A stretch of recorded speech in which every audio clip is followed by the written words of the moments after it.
सिरा ताल्लुक़ अदालती इंतज़ामिया की जानिब से खिला मोहल्ला मधुगिरी रोड सिरा में क़ानूनी मालूमात स्वच्छ भारत और क़ानूनी इमदादी बेदारी मुहिम का इफ्तिताह सीनियर जज मोहतरमा गीतांजलि साहिबा के हाथों अमल में आया।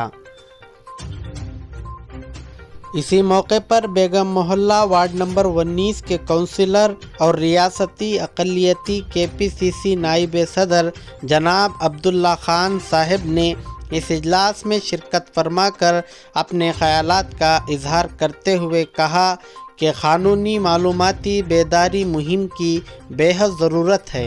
ऐसे क़ानूनी बेदारी के इजलास शहर भर में होना चाहिए कहकर अपने ख़यालात का इजहार किया। ಬಹಳ ಕಾನೂನು ಬಗ್ಗೆ ಅರಿವು ಸಿಕ್ತು, ಸ್ವಚ್ಛತಾ ಬಗ್ಗೆ ಅರಿವು ಸಿಕ್ತು. ನಾನು ನಿಮ್ಮೆಲ್ಲರ ಪರವಾಗಿ ಮೇಡಮ್ ಅವರಿಗೆ ಧನ್ಯವಾದಗಳನ್ನು ಅರ್ಪಿಸ್ತೇನೆ. ಇದರ ಜೊತೆಯಲ್ಲಿ ಏನು ಈ ಕಾರ್ಯಕ್ರಮ ಇಲ್ಲಿ ಮಾಡ್ತಾ ಇದ್ದೀರಾ, ನಾನು ಮನವಿ ಮಾಡ್ತೀನಿ ಮೇಡಮ್ ಅವ್ರಿಗೆ, ವಾರ್ಡ್ ವೈಸು ಈ ರೀತಿ ಒಂದು ಅರಿವು ನೀವು ಬಂದರೆ ಇನ್ನೂ ಒಂದು ವೇಟ್ ಆಗುತ್ತೆ, ಸಾಮಾನ್ಯ ಜನರಿಗೆ ಒಂದು ಅರ್ಥ ಆಗುತ್ತೆ.